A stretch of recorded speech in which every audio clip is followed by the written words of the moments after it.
नमस्कार साथियों, स्वागत है आप सभी का आज के इस वीडियो में। आप सभी जितने भी साथी हैं, चाहे आप यूपी के अंदर बीएड कर रखा हो आपने, चाहे बीटीसी कर रखा हो या फिर कर रहे हैं या फिर सोच रहे हैं कि यूपी के अंदर कब से शुरू होगा नई भर्तियों का आगाज। भर्तियों से मेरा मतलब शिक्षक भर्ती का है। अब यहाँ पे हम बात करेंगे, अगर आप टेट की राह देख रहे हो, सुपर टेट की राह देख रहे हो या फिर टीजीटी, पीजीटी या फिर अन्य किसी भी शिक्षक भर्ती की आशा में है, आपके लिए वीडियो बेहद ही महत्वपूर्ण है। हम बात करेंगे रिसेंट में आयोग के द्वारा दिए गए कुछ बयानों पर, कब तक आ रही हैं ये भर्तियाँ, इन सारी बातों पर चर्चा करेंगे। जो भी साथी नए जुड़े हैं, चैनल को अभी तक आपने सब्सक्राइब नहीं किया है, सब्सक्राइब करके बेल आइकन को प्रेस कर लें। अब हम बात करें अपडेट की, जहाँ पर देखिए अपडेट में सबसे पहले हम बात करें रिसेंट का प्रोसेस। आपने देखा आयोग के द्वारा बैठकें ली गई, आयोग के द्वारा ये प्रयास किया गया कि हमें अधियाचन मिल जाए।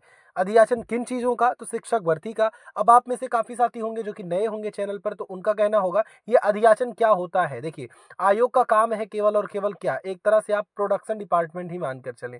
आयोग प्रोडक्शन नहीं, असेंबली डिपार्टमेंट आप मानकर चलिए, जहाँ पे चीज़ें प्रोडक्शन होकर के आएंगी तो इन्हें केवल असेंबल करना है, इन्हें केवल भर्ती लानी है। यानी अगर किसी भी विद्यालय में शिक्षक कम है तो वो विद्यालय अपना डाटा भेजेगा कि हमारे यहाँ पे इतने बच्चे हैं जिनमें इतने शिक्षक होने चाहिए, तो हमारे यहाँ पे एक शिक्षक की कमी है। ऐसे ऐसे करके हर विद्यालय डाटा भेजेगा किसको?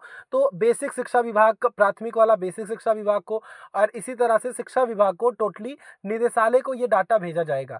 जिसके बाद वो निदेशालय भेजेगा आप सभी के डाटे को कलेक्ट करेगा वैकेंसीज के रूप में और अधियाचन के रूप में भेजेगा शिक्षा सेवा चयन आयोग के पास कि इतनी वैकेंसीज अब हमारे यहाँ खाली हो गई हैं, आप भर्तियां निकालिए।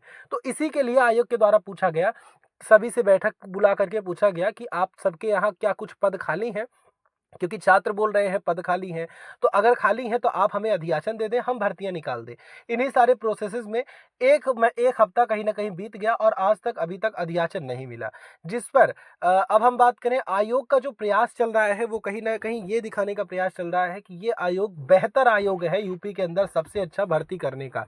कहीं ना कहीं लोक सेवा आयोग से भी कंपेयर करने की कोशिशें हो रही हैं, तो आयोग बिल्कुल ही ये चाहेगा कि हम बेहतर तरीके से प्रदर्शन करें, बेहतर तरीके से यहाँ पे परफॉर्मेंस करें, ताकि शिक्षा सेवा चयन आयोग की या फिर यूपी के अंदर शिक्षक भर्ती लाने वाले आयोगों की जो कहीं ना कहीं फजीयत चल रही थी वो खत्म हो जाए। जिसके परिप्रेक्ष्य में आयोग का अब पहला जो कदम है यूपी टेट की तरफ है। बहुत जल्द आपको खुशखबरी के रूप में यूपी टेट का नोटिफिकेशन देखने को मिल सकता है। यूपी टेट के साथ साथ बात करें सुपर टेट को लेकर के भी सुर्खियां आपको जल्द ही देखने को मिल सकती हैं।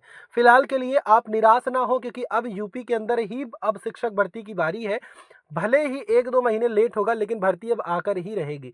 फिलहाल आगे जो अपडेट होगी वो प्रॉपर तरीके से हम बताएंगे। आयोग का हाल ही का अंदर का बयान यही था कि पहला हमारा प्रयास होगा अप्रैल के बाद यूपी टेट कराने का। अब देखना है कि यूपी टेट का नोटिफिकेशन कब तक आएगा। जब तक आएगा प्रॉपर तरीके से आपको बताएंगे। जय हिंद।